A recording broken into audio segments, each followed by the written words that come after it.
Democratic Representatives Jamie Raskin and Robert Garcia just dropped a bombshell. President Trump is demanding that his own Justice Department pay him $230 million in taxpayer money as compensation for past investigations against him. Yes, you heard that right. $230 million. This story is so unbelievable that I'm shocked while telling it. And let me tell you, this is just the tip of the iceberg. The real bomb is coming later. If you enjoy this video, don't forget to hit that like button. Drop your predictions in the comments. Will Trump actually get this money? And definitely subscribe because this story is far from over. So how did this scandal explode? It all started on October 23rd, just 4 days ago. Jamie Raskin and Robert Garcia dropped this bomb with a letter sent directly to Trump. The content of this letter is absolutely brutal. Listen to this.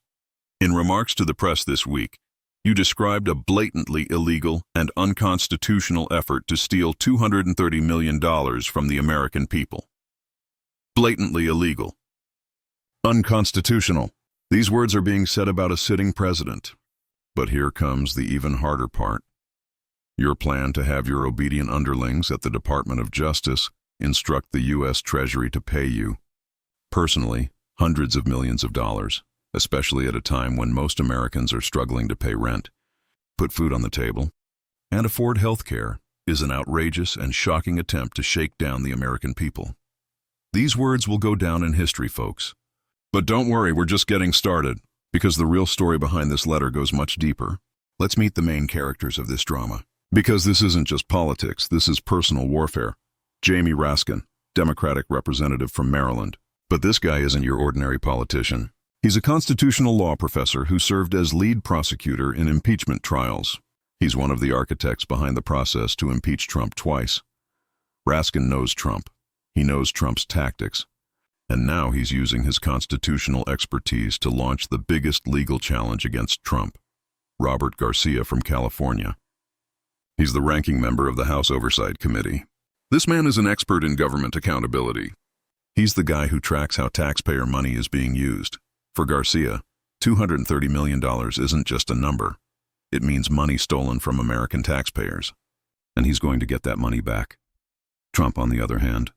Trump has a long war history with the DOJ. Mueller investigation, special counsel Jack Smith, FBI raids. He called them all witch hunts, but now he's president. Now he's in power, and now it's revenge time. So how is this power game played between these characters? Where did this $230 million issue come from? The real story starts now. $230 million. Where did this number come from? How did Trump's lawyers make this calculation? It all started in 2017. Special counsel Robert Mueller's investigation. This investigation lasted exactly 22 months. The cost? Approximately $32 million. Trump. This money was wasted. I was innocent. I want this money back.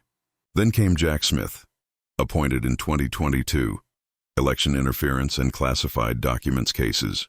The cost of this investigation? Approximately $50 million. Trump again. Witch hunt.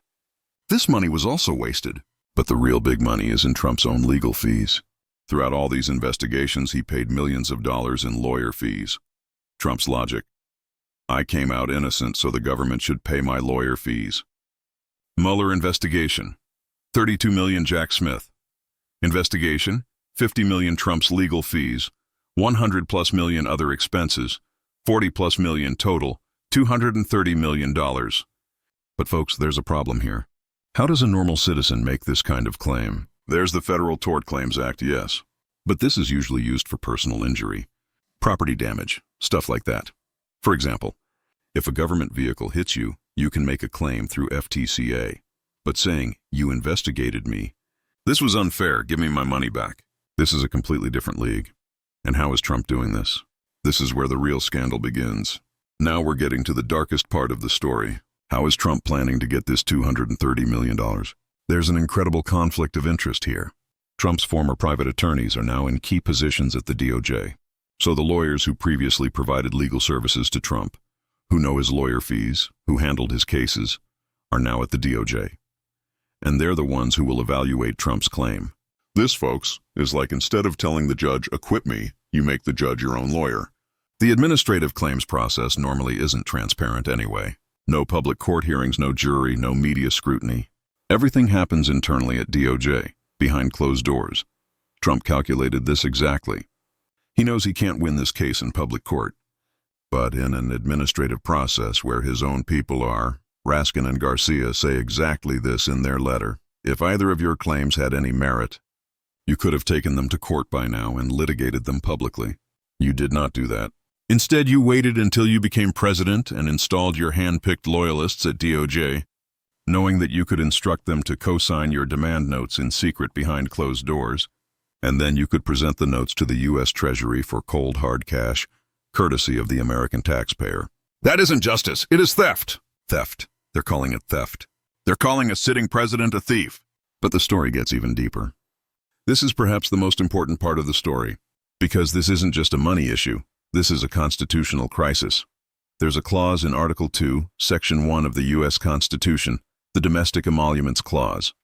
It says this: the president shall, at stated times, receive for his services a compensation, which shall neither be increased nor diminished during the period for which he shall have been elected, and he shall not receive within that period any other emolument from the United States, or any of them. In simple terms, the president can only receive his salary, no other payments from the government. Why did the Founding Fathers put this in? Because they were afraid of exactly what Trump is doing now. Alexander Hamilton wrote this: the president receiving additional money from the government compromises his independent judgment and leaves the door open to foreign influence. So Hamilton foresaw the Trump scenario 250 years ago. A president demanding money from his own government is exactly what this clause prohibits. Professor Lawrence Tribe from Harvard Law: this is a clear constitutional violation. Professor Akhil Amar from Yale: unprecedented abuse of power. Professor Martin Lederman from Georgetown: impeachable offense. Impeachable offense. So constitutional scholars see this issue at the impeachment level. Nothing like this has ever happened in American history. No president has ever demanded this kind of money from his own government. Even Nixon didn't use government money for his own investigation during Watergate.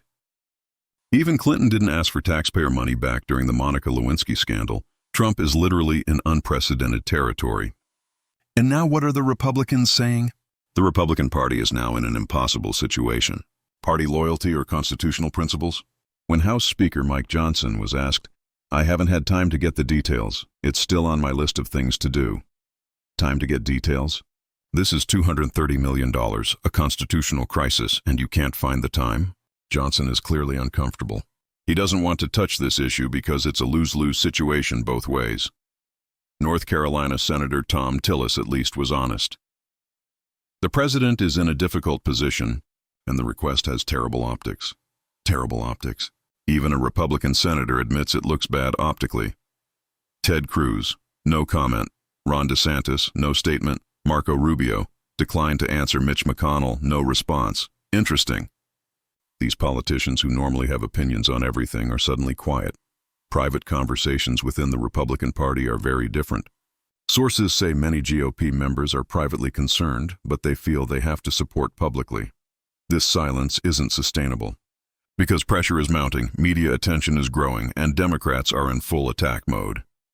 Speaking of Democrats, the political ramifications of this scandal are incredibly wide. For Democrats, this is a golden opportunity. There's 1.5 years until the 2026 midterms, and now they have the perfect campaign message. Trump is stealing taxpayer money. Republicans are turning a blind eye to constitutional crisis. Vote for Democrats to protect democracy. Initial polling data shows 67% of Americans find this payment inappropriate. Even 43% of Republicans are uncomfortable. 89% of Democrats want impeachment investigation. CNN, MSNBC, ABC, CBS are all doing nonstop coverage. Even Fox News is in defensive mode. BBC, American democracy under strain. Deutsche Welle, constitutional crisis in Washington.